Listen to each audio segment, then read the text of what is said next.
Hello guys, welcome back to this video. और आज के वीडियो में हम देखेंगे कि वर्चुअल मशीन स्किल सेट किस तरीके से क्रिएट किया जाता है और कौन सा रूल होता है जो उसमें ऐड करना पड़ता है जिसकी वजह से वर्चुअल मशीन स्किल सेट काम करता है। मैंने लास्ट के लेक्चर में ये बताया था कि वर्चुअल मशीन किस तरीके से काम किया जाता है, या वर्चुअल मशीन का कंसेप्ट एग्जैक्टली है क्या। और इस वीडियो में मैं बताऊंगा कि वर्चुअल मशीन क्रिएट किस तरीके से किया जाता है और क्या क्या डिटेल्स होती है जो फिल करनी पड़ती है।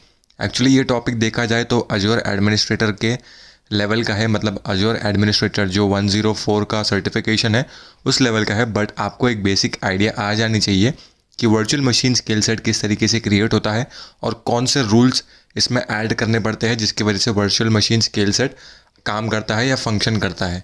नॉर्मल हर रिसोर्स के तरीके से हम यही सेम प्रोसेस फॉलो करेंगे कि virtual machine skill set create करते वक्त हमने हमारा रिसोर्स ग्रुप ऑलरेडी जो एग्जिस्टिंग में था उसको क्रिएट कर दिया हमने, और वो उसको सिलेक्ट कर लिया। और वर्चुअल मशीन के लिए हम नाम दे देंगे टेस्ट वीएम का, वर्चुअल मशीन स्किल सेट का।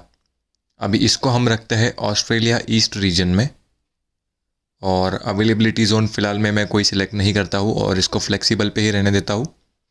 जो विंडोज़ का ऑपरेटिंग सिस्टम है वो मैंने सेम सिलेक्ट कर लिया है और मैं इसको 2 कोर ही रख रहा हूँ। अभी 2 कोर यहाँ पे रख रहा हूँ, मतलब जब virtual machine scale set scale करेगा तो यहाँ पे 2 कोर्स हैं, मतलब मैं एक मशीन बना सकता हूँ जो existing virtual machine scale set के लिए लगेगा मुझे। और जब वर्चुअल मशीन स्केल होगा तो और एक मशीन सिर्फ क्रिएट हो सकता है, क्योंकि 2 ही कोर है।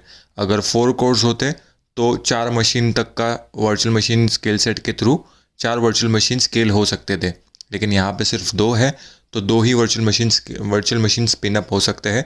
अगर इसका जो V C P U core अगर यहाँ पे 8 रहता तो 8 वर्चुअल मशीन स्केल सेट बन पाते, मतलब 8 वर्चुअल मशीन बन पाते ऑटोमेटिक स्केलिंग की वजह से। इसका यूज़र नेम पासवर्ड मैं दे देता हूँ।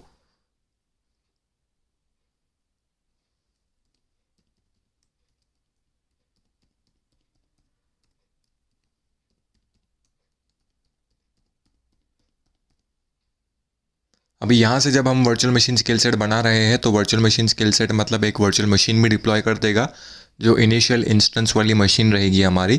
और जब हम रूल सेट करेंगे तो उस रूल के बेसिस पे वो ऑटो स्केलिंग का फंक्शन परफॉर्म करेगा। अभी स्पॉट के ऑप्शंस में हमें कोई चेंजेस नहीं करने हैं, डायरेक्टली डिस्क पे बढ़ते हैं। डिस्क में हमें सिर्फ कॉस्ट कम लगे इसके लिए हम इसको standard H D D select कर लेंगे और प्लेटफॉर्म मैनेज की ही रखेंगे। नेटवर्किंग में जाने के बाद कोई वर्चुअल नेटवर्क अभी फ़िलहाल में हमने क्रिएट नहीं किया है नया वाला, तो नया वाला क्रिएट ऑटोमेटिकली ये कर देगा। सबनेट भी उसका ले लेगा और नेक कार्ड भी उसका ऑटोमेटिकली क्रिएट कर देगा। डायरेक्टली अभी हम आते हैं स्केलिंग ऑप्शन पे। ये point virtual machine scale set के अंदर इंपॉर्टेंट है। इनिशियल इंस्टेंस काउंट मतलब जब हम वर्चुअल मशीन स्केल सेट बना रहे हैं तो सबसे जब वर्चुअल मशीन स्केल सेट बनाएंगे तो सबसे पहले कितने वर्चुअल मशीन्स एक साथ डिप्लॉय होना चाहिए, उसका मतलब ये रहता है। अभी फ़िलहाल में मेरे पास 2 कोर्स है, तो मेरी रिक्वायरमेंट ये है कि अभी फ़िलहाल में एक मशीन स्पिन अप हो जाए जिस पे मेरा काम चल जाए, और अगर मुझे ऑटो स्केलिंग की ज़रूरत पड़ी तो और एक वर्चुअल मशीन में रूल के हिसाब से स्पिन अप करने के लिए मेंशन कर दूंगा यहाँ पे। स्केलिंग पॉलिसी ये और भी ज़्यादा इंपॉर्टेंट फैक्टर है इसके अंदर। यहाँ पे मैनुअल है, लेकिन जब आप इसको कस्टम पे सिलेक्ट करते हो तो आपको रूल क्रिएट करने का ऑप्शन देता है। ये सारे क्राइटेरियाज रूल के अंदर आते हैं जो हमने वर्चुअल मशीन स्किल सेट के लास्ट लेक्चर में देखा था। अभी मिनिमम नंबर ऑफ इंस्टेंसेस यहाँ पे 1 लिखा है, मतलब कितने कम से कम वर्चुअल मशीन ऑटो स्केल होना चाहिए उसका नंबर है, और ज़्यादा से ज़्यादा कितने होना चाहिए। अभी हमारे पास 2 कोर है तो ज़्यादा से ज़्यादा हम इसको 2 मेंशन कर देंगे तो हमारी रिक्वायरमेंट फुलफ़िल हो जाएगी यहाँ पे। और कम से कम 1 रखेंगे क्योंकि 1 तो ऑलरेडी हमने यहाँ पे मेंशन कर दिया है तो वो सेम ही यहाँ पे कंसिडर होगा। और अगर हमको ज़्यादा से ज़्यादा करना है तो हम यहाँ पे 2 मेंशन कर देंगे। अभी और एक वर्चुअल मशीन क्यों क्रिएट होगी, मतलब ऑटो स्केलिंग की वजह से या क्या क्राइटेरिया की वजह से स्केल होगी। तो जब मेरे वर्चुअल मशीन का अगर CPU थ्रेशोल्ड 75% के आगे जाता है तब और एक virtual machine spin up automatically हो जाएगी अजूर क्लाउड के अंदर, और फिर वो लोड बैलेंस करने का काम करेगी। और अगर 75% का थ्रेशोल्ड 75% का CPU यूटिलाइजेशन मेरा 10 मिनट तक रहता है तब जाके और एक मशीन मेरी बढ़ेगी जो कि ये 2 नंबर फिल करेगी वो। अभी अगर मेरा CPU यूटिलाइजेशन सिर्फ 60% पे ही रहता है 10 मिनट तक तो ऑटो स्केलिंग काम नहीं करेगा।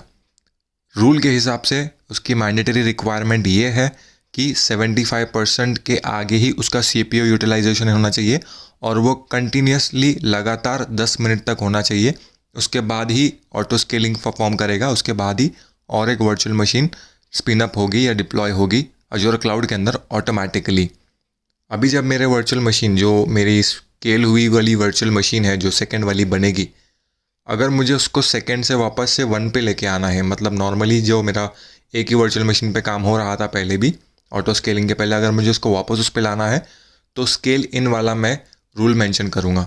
यहाँ पे हमने मेंशन किया था कि 75% तक यूटिलाइजेशन अगर 10 मिनट तक रहता है तो एक वर्चुअल मशीन और बन जाएंगी, मतलब 2 हो जाएंगे।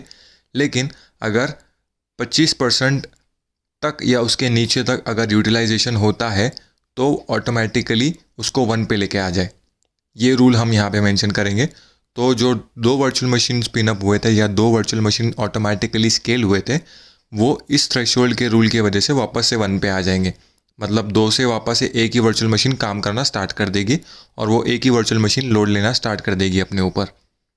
उसके अलावा कोई डिटेल्स हमें और भरने की ज़रूरत है नहीं, हम डायरेक्टली क्रिएट करने के लिए बढ़ते हैं। वैलिडेशन चेक होता है जब भी आप कोई चीज़ क्रिएट करते हो, और वैलिडेशन क्रिएट चेक होने के बाद हम इसको क्रिएट पे क्लिक कर देंगे तो ये उसका वैलिडेशन चेक के बाद क्रिएशन टाइम लेगा, डिप्लॉयमेंट टाइम लेगा। हमारा डिप्लॉयमेंट जैसे ही पूरा हो जाता है हम गो टू रिसोर्स पे क्लिक करेंगे। गो टू रिसोर्स पे क्लिक करने के बाद हमको ऑप्शन मिलेगा, ये वर्चुअल मशीन स्केल सेट का कुछ इस तरीके से इंटरफेस दिखेगा हमें, और यहाँ पे अगर हम इंस्टेंसेस पे जाएंगे तो एक वर्चुअल मशीन ऑलरेडी क्रिएटेड हमें मिलेगी, जिसको हम IDP लेके कनेक्ट भी कर सकते हैं क्योंकि उसको पब्लिक IP एड्रेस भी मिल गया है और उसको प्राइवेट IP एड्रेस भी मिल गया है यहाँ पे, सेम जो हमने वर्चुअल मशीन के स्केल सेट वर्चुअल मशीन के लेक्चर में देखा था। अभी इसके साथ और एक चीज़ हम ऐसी कर सकते हैं कि अगर हमें एक नॉर्मल वर्चुअल मशीन बनानी है और उसके टाइम पे जो रिडंडेंसी का ऑप्शन है उसमें अगर हमें स्केल सेट सिलेक्ट करना है तो हम वो भी ऑप्शन सिलेक्ट कर सकते हैं।